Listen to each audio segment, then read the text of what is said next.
사장, 싸우면서 끊지 못하는 관계. 부부싸움은 칼로 불백이라는 말이 있다. 나는 대한민국의 이혼율을 높이는데 이 속담이 많은 기여를 하고 있다고 생각한다.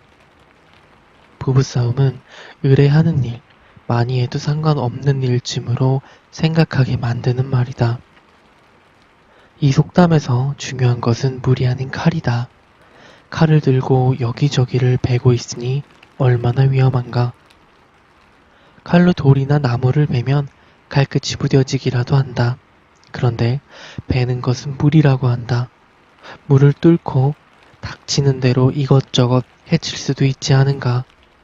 살면서 한 번도 싸우지 않을 수는 없다. 하지만 자주 싸우는 게 당연하다고, 사랑하니까 싸운다고 합리화해서는 곤란하다. 자존감이 높은 남녀도 싸운다. 하지만 이들의 싸움은 비교적 상처를 적게 남기고 회복도 빠르다. 자존감을 꺾어 놓을 정도로 심하게 싸우지 않는다. 수위 조절을 한다는 뜻이다. 대부분의 관계 문제는 서로 다른 의사소통 방식에서 비롯한다.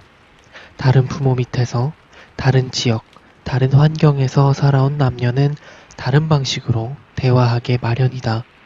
따라서 이 차이를 조율하는 과정에서 몇 번의 스파크를 경험할 수밖에 없다. 이 갈등과 해결 과정을 통해 보통의 남녀는 진정한 연인 관계로 성장한다. 대다수의 평범한 연인들은 3개월에서 6개월 정도가 지나면 싸움이 줄어들고 안정을 찾는다고 한다. 반면 이 시기까지 타협을 이루지 못한 커플은 헤어지는 수순을 밟는다. 그런데 커플 중 한 사람이 자존감이 확연히 떨어지는 경우 상황은 애매하게 흐른다. 사랑하지도 헤어지지도 못한 채 서로를 비난하거나 공격하는 관계가 된다. 사귄 지 1년이 지나도 싸움이 줄어들지 않는다면 각자 자존감을 체크해야 한다. 우린 싸움도 자주 하지만 화해도 잘해 라고 말하는 커플이 있는데 결코 자랑할 만한 일은 아니다. 격렬하게 싸우고 뒤끝 없이 마무리를 한다 해도 우리의 뇌와 피부는 그 횟수만큼 시들어간다. 싸움에서 이겼다고 해도 문제다. 제압한 상대가 사랑하는 사람이기 때문이다. 뛰어난 언변과 논리로 남편을 제압한 부인은 남편은 나보다 논리적이지 않아 라고 생각할 수밖에 없다. 이긴 기쁨은 잠시뿐, 논리적이지 않은 남편과 사는 자신에게 만족할 수는 없는 법이다. 진 쪽은 더한 스트레스를 받는다. 말싸움에서 밀리든 힘에 밀리든 제압당한 쪽은 자괴감에 빠진다. 사랑 표현을 받아도 시원찮을 판에 가장 믿었던 사람에게 공격을 당했기 때문이다. 커플은 팀이다. 아무리 좋은 팀이라도 불화와 갈등은 있다. 하지만 팀킬은 가장 어리석다. 시비를 가리고 공격을 주고받는 사이 팀이 패배하기 때문이다. 자신은 억울하고 속상하겠지만 남의 눈에는 저 팀은 형편없는 팀으로 보일 뿐이다. 자신을 믿지 못하는 사람은 현재 연애하고 있는 자신도 믿지 못한다. 우선 상대와 사귀기로 한 결정 자체에 자신이 없다. 그래서 자꾸 묻는다. 내가 지금 과연 연애하기에 적합한 때인가? 과연 이 사람이 나에게 적합한 사람일까? 이 사람도 곧 떠나지 않을까? 혼자 연정을 품거나 호감을 느끼는 건 본능적인 감정이다. 그런데 연애는 다르다. 느낌이 아니라 판단이다. 짝사랑은 감정이지만 연애는 결정이다. 그래서 자신의 판단력을 믿지 못하면 불안할 수밖에 없다. 자신을 사랑하지 못하는 경우도 마찬가지다. 이런 사람은 상대가 아무리 나를 사랑한다고 해도 납득이 되지 않는다. 너처럼 멀쩡한 애가 왜 나를 좋아하겠어? 혹시 내 몸만 좋은 거 아니야?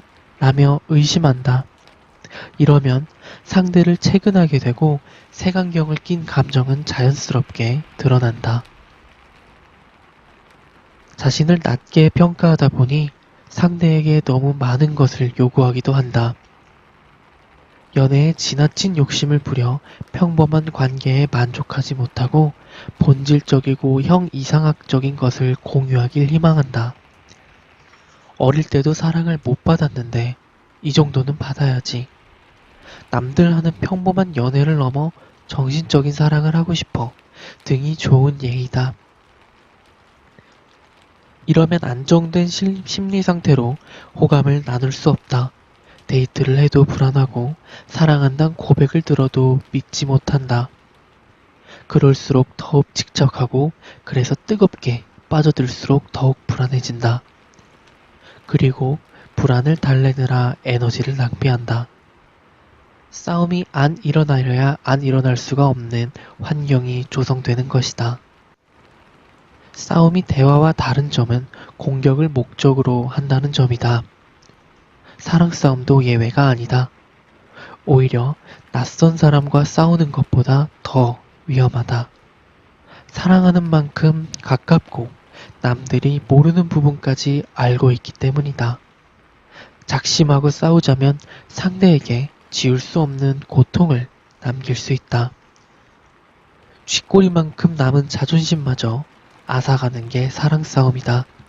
그래서 연인이나 부부간의 싸움은 큰 비극으로 번지기 일쑤다. 아이러니하게도 가까운 사이일수록 공격할 거리도 많고 의심할 것도 많다. 넌 항상 그게 문제야. 그러니 회사에서도 그 모양이지. 그런 부모 밑에서 자랐으니 너도 뻔하지. 식으로 직접적인 공격이 오가기 쉽다. 따라서 사랑 싸움은 내상이 더 크고 깊다. 말로, 마음으로만 다퉈도 정신은 탈진한다. 하물며 외상이 남는 폭력으로 이어지는 경우는 말할 필요도 없다. 사랑하는 이와 제대로 된 사랑을 주고받지 못한다는 사실은 누구에게나 아픔이다. 타인에게 속 시원히 털어놓을 수 없는 고민도 생긴다. 사랑을 하면 자존감이 올라갈 줄 알았는데 오히려 자괴감만 커지는 셈이다. 우리는 누구나 사랑에 대한 환상을 갖고 있다. 사랑이 우리를 행복하게 할 것이란 환상이다. 이런 믿음은 백설공주 이야기부터 춘향전에 이르기까지 동서고금을 막론하고 널리 퍼져 있다.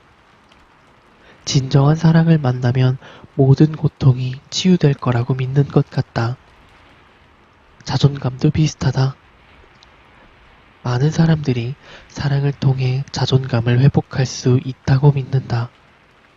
과거가 불행했던 사람일수록 사랑을 통해 상처를 회복하고 행복해질 수 있다고 믿는다.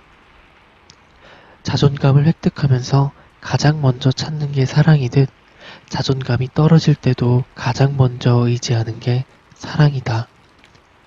그래서 자존감이 낮은 사람들은 사랑을 쉽게 끝내지 못한다. 자신이 원하는 사랑이 아니어도 참고 견딘다. 너덜너덜 상처를 입고 우울증에 빠져도 이별할 엄두를 내지 못한다. 가끔 듣는 사랑한다는 말이나 근거 없는 느낌에 기대어 심약한 사랑을 유지한다. 이 사람 말고는 아무도 나를 사랑하지 않을 거야 란 생각. 이별을 감당하지 못할 거야 란 생각은 전쟁 같은 사랑일지언정 완전히 끝나지 않도록 강력한 방어막을 친다. 이렇게라도 사랑하는 것 말고는 희망이 없다는 생각에 무릎을 꿇는다. 그러면 자꾸 슬퍼진다. 내가 상담을 하면서 놀랐던 것 중 하나는 너무나 많은 사람들이 슬픔과 사랑을 혼동한다는 사실이다. 화가 나서 눈물이 나고 불안해서 우울해지고 슬픔에 가슴이 미어지는 경험을 사랑으로 인한 아픔이라고 생각한다.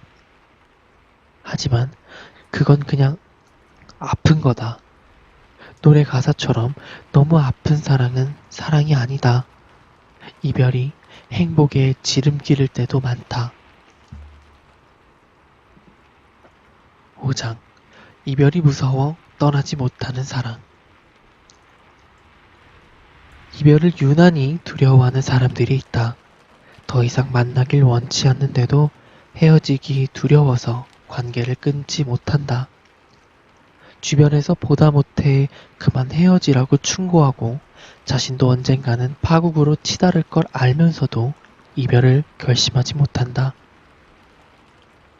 행복하지 못한 사랑을 힘겹게 이어간다. 심지어 무시받거나 폭행을 당하면서까지 상대를 떠나지 못하고 적잖은 돈을 빌려주고는 갚으라는 말을 못하기도 한다. 자기 권리를 주장하면 상대가 떠날까봐 두려워서다. 내 블로그에는 이별 클리닉이라는 코너가 있다. 거기에 쓴 글을 읽고 상담실을 찾아오는 분이 적지 않다. 주로 이별을 앞두고 지나친 공포를 느끼거나 헤어지고 나서 회복하기 힘들어하는 사람들이다. 이들은 꼭 연애 문제에만 국한되지 않는다. 이별 클리닉을 찾는 사람은 크게 두 부류로 나뉜다. 한 부류는 헤어진 연인을 지나치게 이상화하는 경우다. 이들은 대개 그 사람은 나랑 완벽한 한 쌍이었어요 라며 상대를 죽여 세운다. 헤어진 슬픔이나 충격으로 이성적 판단이 흐려진 상태다. 다른 하나는 자기 연민에 빠져버린 경우다. 이들은 이별의 슬픔과 비탄에 중독된다. 자기 연민에 빠지는 건 술에 취한 상태와 흡사하다. 불쌍한 내 인생, 아유 불쌍한 내 인생아 라며 술을 마시듯이 감상해졌는다. 실제로 자기 연민에 자주 빠지는 사람은 알코올 중독으로 이어질 확률이 높다. 스스로를 불쌍한 존재로 인식하면서 자신을 위로하고 위로받는 생활에 갇혀버린다. 이별을 두려워하는 사람들은 이별을 무조건 부정적인 것으로 낙인 찍는다.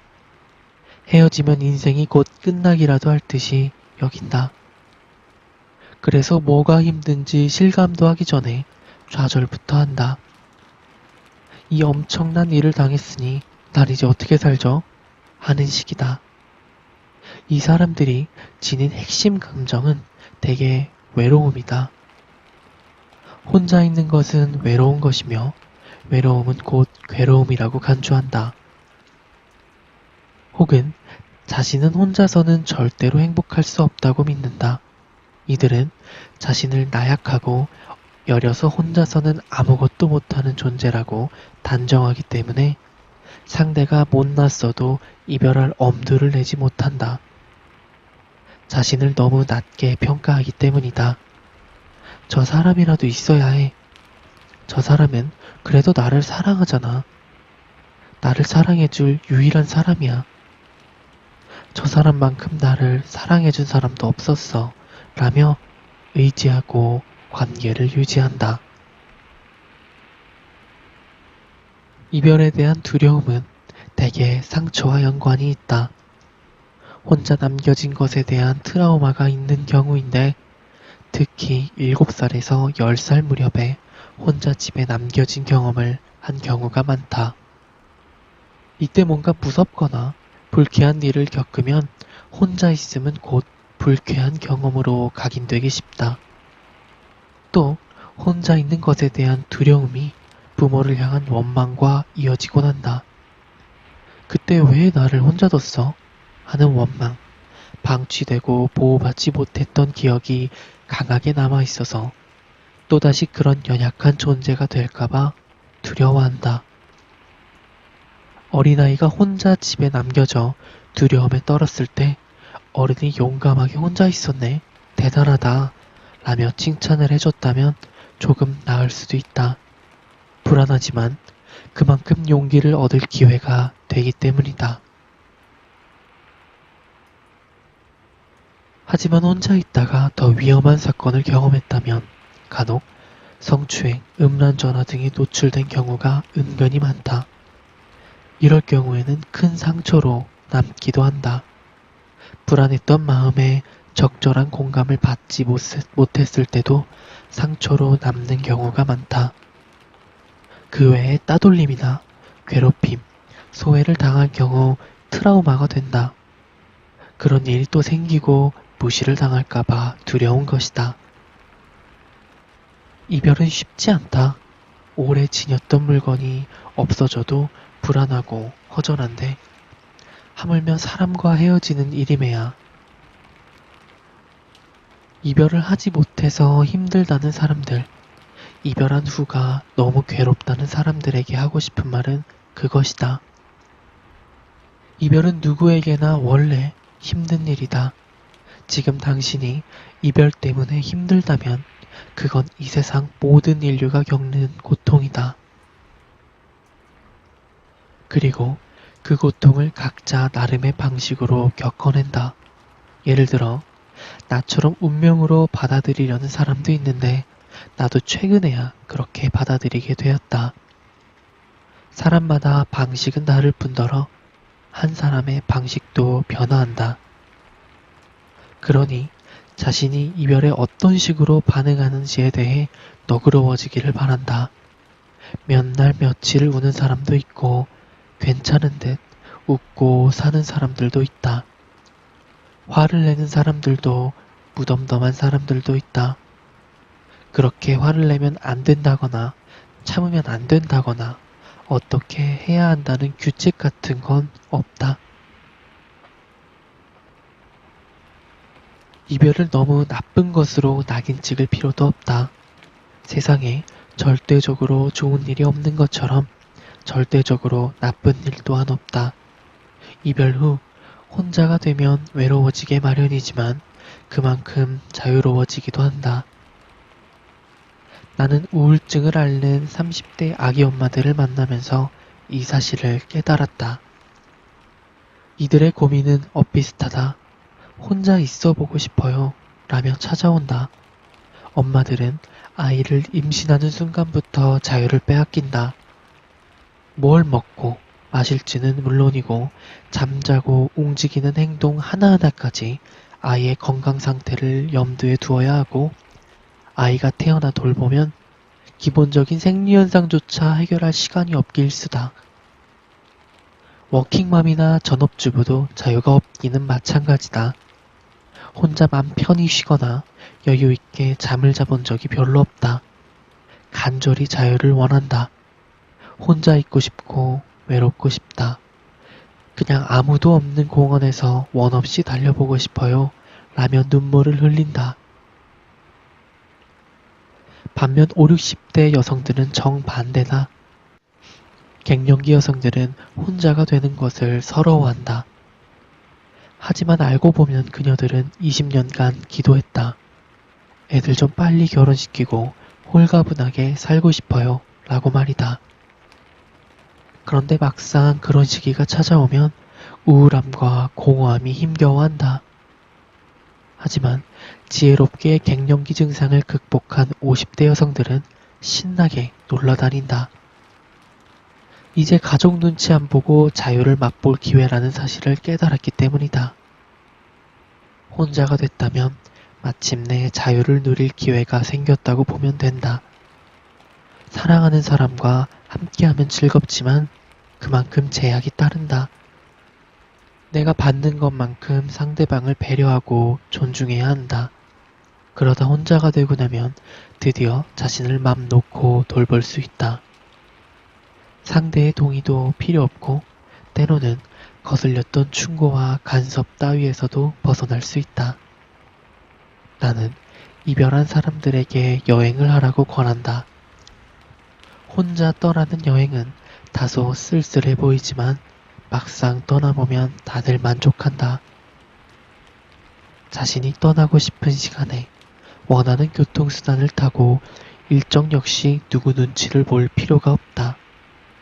도착한 여행지가 별로여도 상관없다. 그 자유를 한번 느끼고 나면 혼자 지내는 것도 썩 괜찮은데요?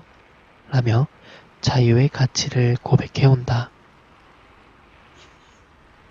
사랑하는 사람과 헤어졌다면 이번 사랑에서 내가 무엇을 얻었는지, 무엇을 배웠는지 되돌아보는 시간을 가질 때다. 꼭 거창한 여행은 아니어도 좋다. 당일치기도 좋고 가본 곳을 다시 가봐도 된다. 나는 익숙한 서울만 돌아다녔다.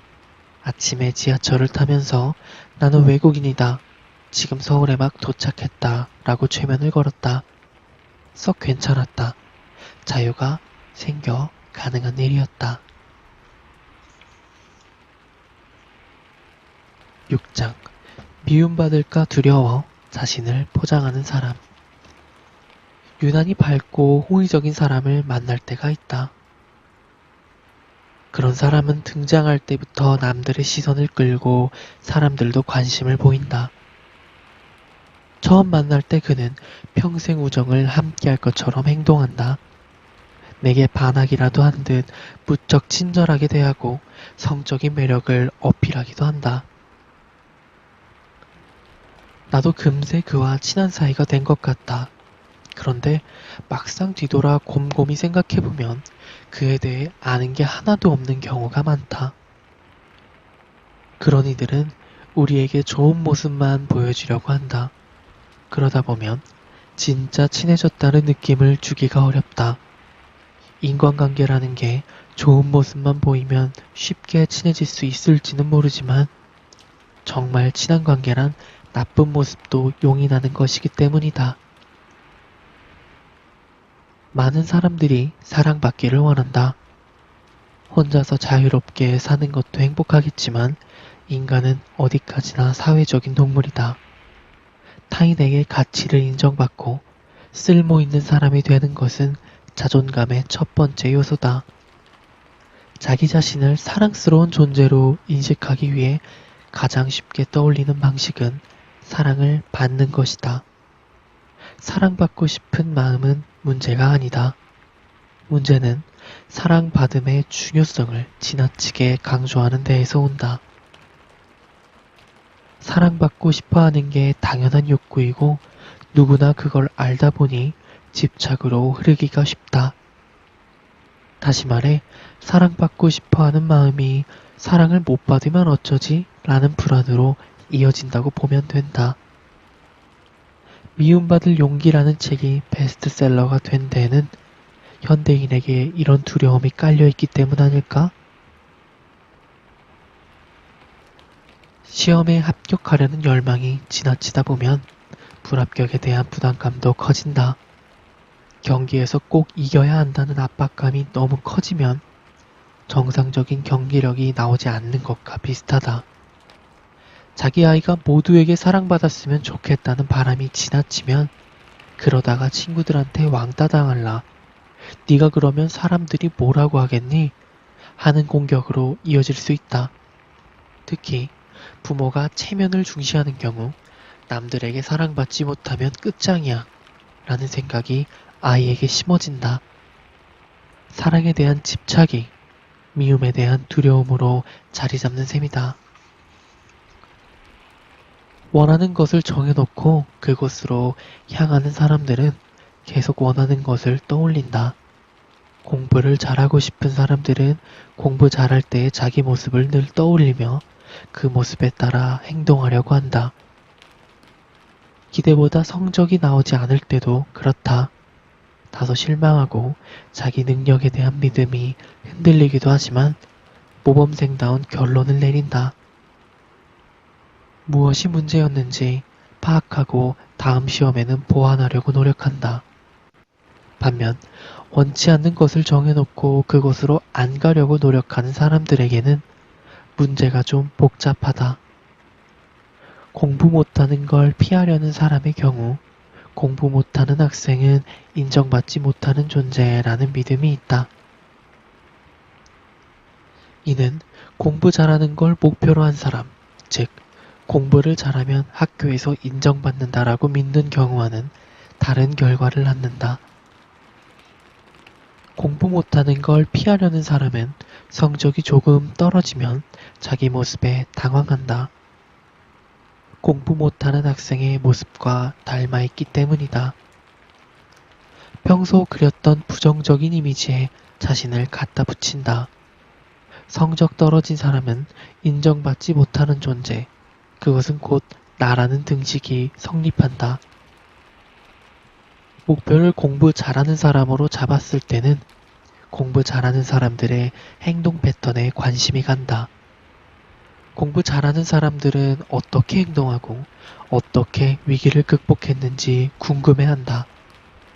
반대로 성적이 나쁜 사람에게 집중했을 때는 공부 못하는 사람들의 특징에 대해 많이 알게 된다.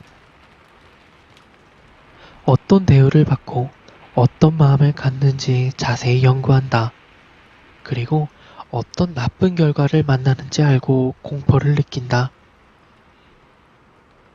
물론 한 번도 성적이 떨어지지 않거나 늘 기대한 대로 성적이 나온다면 두 경우 간의 차이가 없을지도 모른다. 그런데 인생 대부분은 굴곡이 있고 슬럼프가 찾아온다. 문제는 이때 생긴다. 행복해지고 싶은 목표와 불행해지지 않고 싶은 목표 간의 차이는 걸림돌을 만났을 때 드러난다. 사랑받기를 원하는 것이 아니라 사랑 못 받는 것을 원치 않는 경우 어떻게 될까? 사랑받지 못할까봐 두려워하면 뇌는 사랑받지 못하는 상황을 떠올린다. 학교에서 선생님의 관심을 받지 못하는 상황, 또래에게 따돌림 당하는 경험, 대학이나 회사에 들어가도 험담의 대상이 되고 외로움에 빠지는 상상을 한다. 그래서 사랑받기 위해 노력한다. 늘 밝은 웃음을 짓고 남들이 관심 갖고 좋아할 만한 외모와 행동을 취하는 데 익숙해진다. 하지만 어쩔 수 없이 시련 논다. 아무리 사랑스러운 사람이라도 모두가 그를 사랑할 수는 없기 때문이다. 소개팅 상대에게 퇴짜 맞기도 하고 사귀던 사람과 헤어지기도 한다. 이때 부정형 목표가 세워져 있던 사람들은 나쁜 생각을 떠올린다. 자신이 사랑받을 수 없는 이유를 떠올리면서 부정적인 상황에 집중한다. 자기가 생각하는 자신의 문제점에 집중한다. 누구에게 화났던 일, 비도덕적인 욕구와 욕심을 떠올린다. 그러면 나에 대해 실망하게 될 거야. 나를 무시하게 될 거야. 라는 생각이 고개를 든다. 여기에 항상 문제를 일으키는 난 특이해 라는 생각마저 다가오면 폭탄에 불을 댕기는 꼴이다. 자기만 특이하게 문제가 있어 특히 사랑받지 못하는 삶을 산다는 생각으로 이어진다. 그렇게 두려워하면 두려워할수록 가까이에 쌓아두었던 폭탄이 터지기 쉽다. 물론 이러한 현상은 이성적이지 않다. 가족이나 친구들이 말한다. 사람들이 왜 너에게 실망할 거라고 생각해? 너를 봐. 얼마나 예쁘고 능력 있고 착한데. 이 말에 이성적으로 답할 수 있다면 다행이다. 맞아. 내가 회사에서 스트레스를 많이 받았나 봐. 나 이상한 거 아니지? 하면서 극복해내곤 한다. 그런데 두려움에 휩싸이면 설득이 불가능하다. 아무리 논리적으로 설명을 해도 감정에 갇혀있기 때문에 의사소통이 안 된다. 대화란 논리적인 과정인데 그냥 불안해.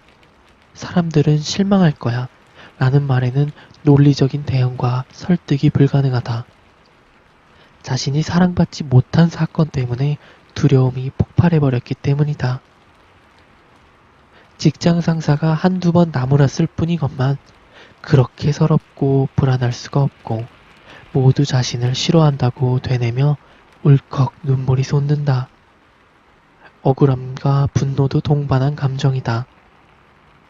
이들은 자신이 지적당한 것이 업무가 아닌 인격이라고 생각한다. 내가 도대체 뭘 잘못했다고 그렇게 미워할까 생각한다. 이미 자기 자신한테 불만이 많았던 사람들은 훨씬 심각하다. 내가 봐도 나는 일을 참 못해. 혼나는 게 당연하지. 난 끝장이야. 내가 얼마나 형편없는지 다 알아버린 거야. 라며 자신을 낙인 찍는다. 자존감 결여는 인간관계를 망치는 원인이 되지만 그 결과가 되기도 한다. 관계에서 트러블을 경험하고 그걸로 속상해하는 자신을 보면서 스스로를 깎아내리면 그렇게 된다. 나는 쿨하지 못해. 프로답지 못해. 한 번 혼난 걸로 이렇게 오래 꿍한 거 보면 너무 감정적이야. 라며 자신을 못마땅해 하는 시기다. 애석하게도 이것은 어린 시절부터 축적된 두려움이 폭발한 경우가 많다. 부모는 아이가 사랑받는 존재가 되었으면 하는 마음에 계속 예방주사를 놓는다고 생각한다. 너 이러면 사람들이 싫어해. 외톨이가 될 거야. 라며 핀잔을 준다. 그 순간에는 아이가 두려워해도 그래야 사랑스러워지려고 노력한 거라고 생각한다. 하지만 그것은 예방주사가 아니다. 거절이라는 병균이 침입했을 때 항체가 되어 싸워야 할 자존감을 소진시키기 때문이다. 오히려 두려움과 불안이 핵심 감정이 되어 폭발해버리고 만다. 자기 머릿속의 오류들을 수정할 기회가 날아가 버리는 셈이다. 모든 이에게 언제나 사랑받는 존재가 되고 싶어도 우리는 그렇게 될 수가 없다. 누구나 훌륭한 인생을 살고 싶지만 문제는 늘 생기게 마련이다. 사랑받고 싶지만 거절을 당할 수밖에 없고 칭찬받고 싶지만 실망을 줄 수밖에 없다. 우리 마음에 아름다움만 존재할 수는 없다. 누구나 내면에 문제가 있다. 남들이 알면 놀랄 욕망도 있고 욕심도 질투와 시기도 숨어 있다. 자존감이 결여되어 있기도 하고 기대고 싶은 의존 욕구도 있다. 다만 감추고 있을 뿐이다. 그런 수많은 것들을 뭉뚱그려 이드라고 부른다. 모든 사람들에겐 자아가 있고 그것을 통제하는 선량한 나, 즉 초자아가 있다. 아름다움과 사랑스러움이 초자아라면 그 반대편에는 이드가 숨쉬고 있다. 사랑하는 사람이나 사랑받는 사람들 누구에게나 이드가 있다. 그러니 자기한테 이드가 있다고 부끄러워할 필요가 없다. 당신이 사랑받지 못한다고 해도 그것은 당신 잘못이 아니다. 시험을 못 봤다고 해서 나쁜 학생이 아닌 것처럼.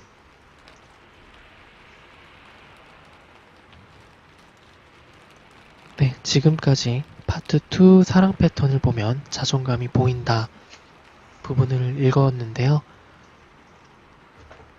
여러분들은 혹시 이거 들으시면서 어떤 감정이 들었나요? 저는 굉장히 많이 공감을 했었어요. 연애를 할 때도 그랬고 회사에서 일을 할 때도 그랬고 그냥 친구들과의 관계에서도 뭔가 알 수 없을 피곤함과 힘든 감정들이 많이 있었는데 이 책을 읽어보니까 그게 다 제가 자존감이 좀 낮아서였다고 생각해요. 문제는 자존감이 낮은 거였는데 저는 항상 나한테 문제가 있는 것처럼 그렇게 치부를 하곤 했던 것 같아요. 그래서 좀 많이 힘들었기도 했고요.